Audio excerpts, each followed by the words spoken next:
Salut à toutes et à tous, c'est Azura. Aujourd'hui on se retrouve pour une vidéo sur Minecraft sur Xbox 360. Donc je vais vous montrer quelques petits trucs et astuces qui peuvent servir dans Minecraft. Voilà. Donc on va commencer tout de suite avec le numéro 1, le golem de fer. Donc le golem de fer, vous prenez 4 blocs de fer, vous les mettez en T comme ça. Vous prenez une citrouille pour en faire une tête. Voilà, donc vous avez votre golem de fer. Donc si vous voyez ce genre de bêtes, ne vous inquiétez pas. Elles sont faites pour protéger les villageois. Et vous voyez, elles se dirigent directement vers le premier village. Tous les golems de fer vont vers les villages à proximité. Sachant qu'ils peuvent apparaître naturellement, on n'est pas obligé de les créer. Mais il faut avoir un village de 20 portes. Voilà. Petit 2, je vais vous montrer les différents moyens d'activer la redstone. Donc là j'ai une traînée de redstone. J'ai le moyen du fil et des crochets qui est souvent utilisé dans les donjons. Parce qu'il suffit de passer et la redstone reste allumée temporairement.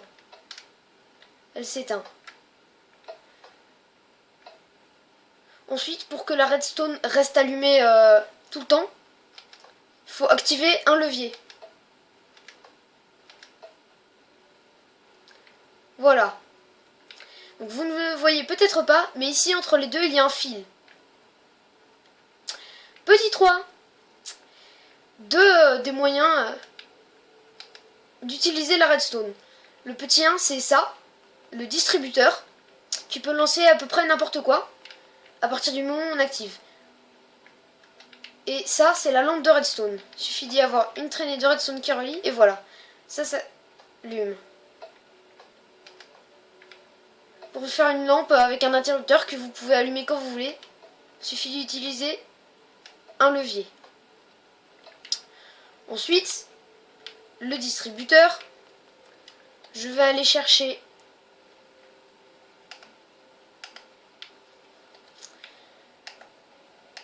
un feu d'artifice pour vous montrer son utilisation que je préfère.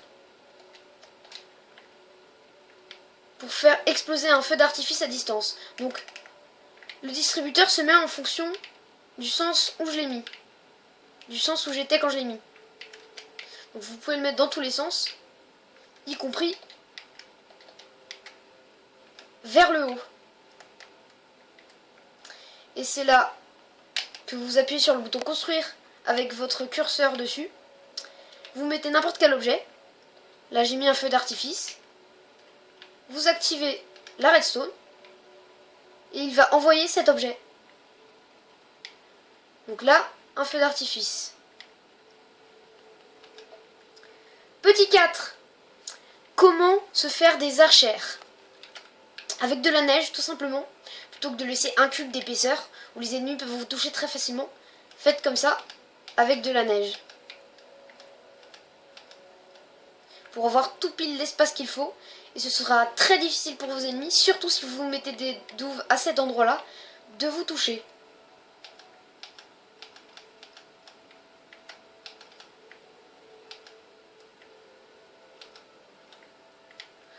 Voilà.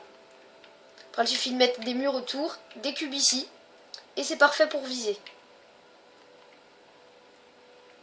Petit 5.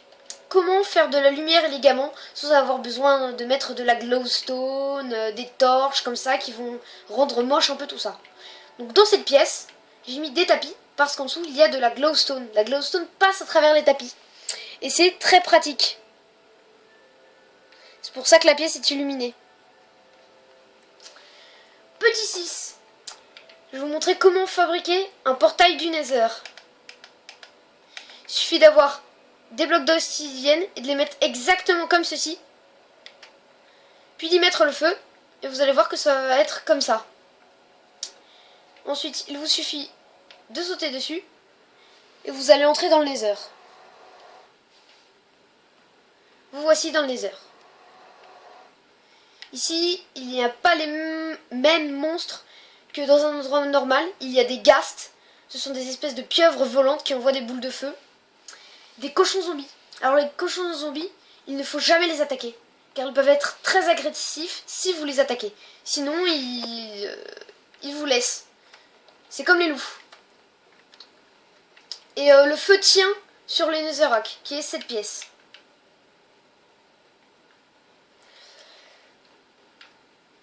Ensuite, petit 7.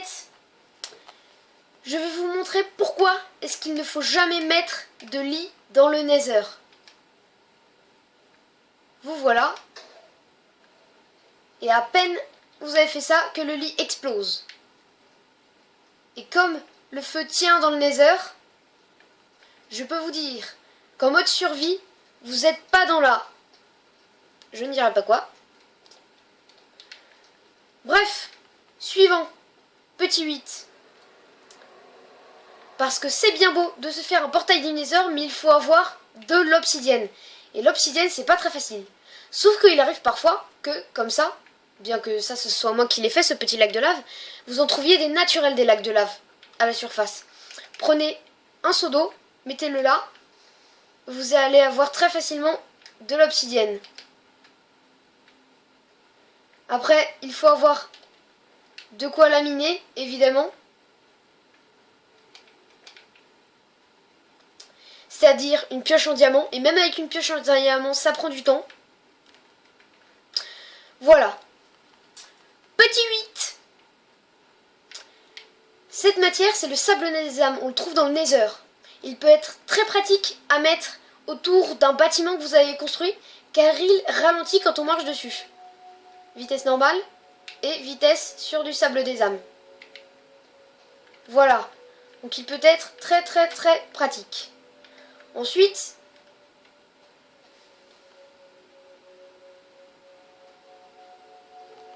petit dernier, comment améliorer des enchantements. Donc vous voyez bien là, il suffit que je mette une arme ici.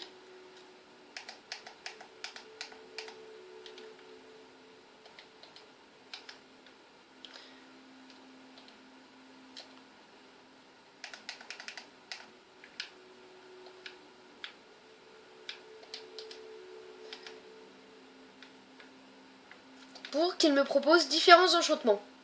Sauf que vous voyez, ça coûte 8 enchantements, ça coûte 8 niveaux, cet enchantement 4 niveaux et cet enchantement 2 niveaux. Donc ça coûte pas cher évidemment, mais les enchantements vont être pas très très forts. Donc il vous suffit de prendre des bibliothèques et de les mettre autour. Vous allez voir au fur et à mesure, des petits symboles violets vont aller vers la table d'enchantement. Et ces symboles vont améliorer les enchantements disponibles. Donc en fait, c'est l'utilisation de la bibliothèque. On pense toujours que ça sert juste à décorer, mais pas seulement. Vous voyez les petits enchantements qui y vont.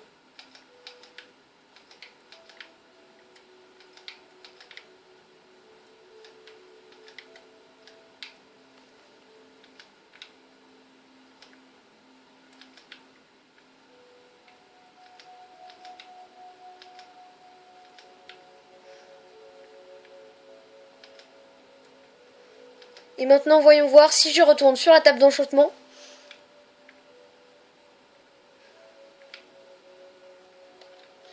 Et que je mets l'épée au même endroit, vous allez voir que là, c'est 7 niveaux, 38 niveaux et 12 niveaux.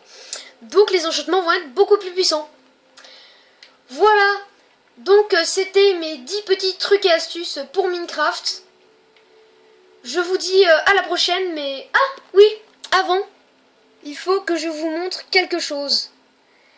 Pour bien débuter dans Minecraft et pour plein d'autres trucs, ces petits guides sont pas mal. Ça, c'est celui pour bien débuter. Donc ils disent pas mal de trucs dedans. Il y a aussi celui du combat, celui de la redstone et celui des constructions. Je vous les conseille fortement. Et voilà. Donc merci et à bientôt pour une prochaine vidéo. Abonnez-vous et salut!